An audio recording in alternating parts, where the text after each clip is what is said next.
Hello, I just decided to shoot a small video instead of trying to write all this out. So let's just talk about trigger debugging and see how it goes. Coffee makes better software. Okay, so let's get this out of the way. And I'm just going to start totally from scratch. So let's just drop this database here. Drop database class. Okay. Bam. Oh. Okay, well. Delete.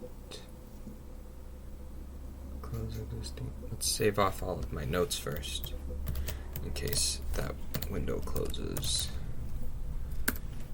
Okay. Right. And we will delete the database. Bam. So it actually, the first time I started using databases, I was just blown away by how easy it is to delete them. Why is that an easy thing to do? Just drop the database. Like, yeah, just erase terabytes of data. It's fine. But that's what you do. There's permissions, of course, in place for that. But okay, database. We're gonna call it. This is for class. And all these little settings over here, we're not gonna play with them. But there's lots of really cool little things you can do to tweak performance. Alright, so I am going to create a table called Awesome Sauce. I decided to make a small example rather than use the big adventure database, because the adventure database has so much going on. I just want to make a quick, tight little video that describes what we're doing for this particular case. We're building a trigger, and we're trying to debug and work through how that trigger works. Okay. There we go. So we created our table. You can also create tables with the GUI. It just drives me crazy. One, because it's not reproducible, so if you have to build a table a few different times,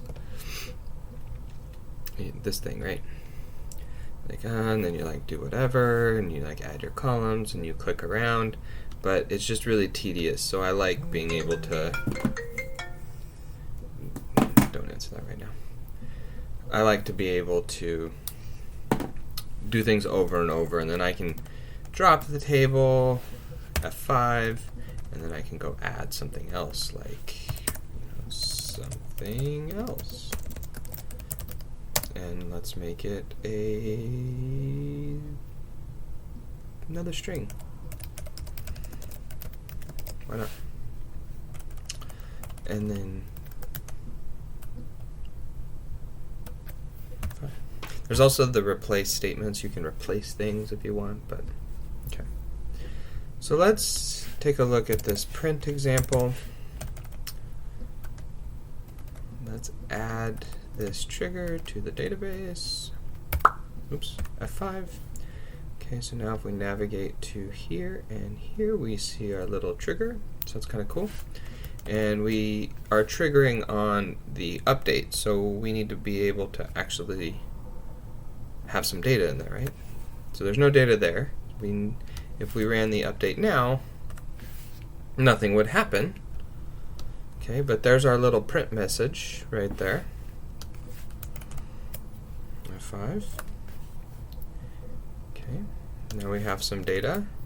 F5. Okay. F5. And we get our little message again. Right there. Okay. Another thing I like to do is sometimes just make a log table. And then instead of using the print statements, you can insert directly into the log. So let's, do I have a drop trigger? Yeah, right there. F5, drop the trigger, put the new trigger in there, update our table, and go see what we have in our logs. And now we have messages in our log table. You can do multiple things in there. Sometimes that's easier than the print statements, especially if you're not using a tool like SQL Server Management Studio and you're kind of using an external application. You might not see those print messages, and you can go back and debug your logs with your log table. So just another tool, but that's kind of how you do. So for the class example, you want to put an if conditional in here, and if the incoming value of the trigger is greater than 800, you need to stop. So you need to log. And that's kind of what's going on. I hope that helps. Let me know what else I can do. All right, bye.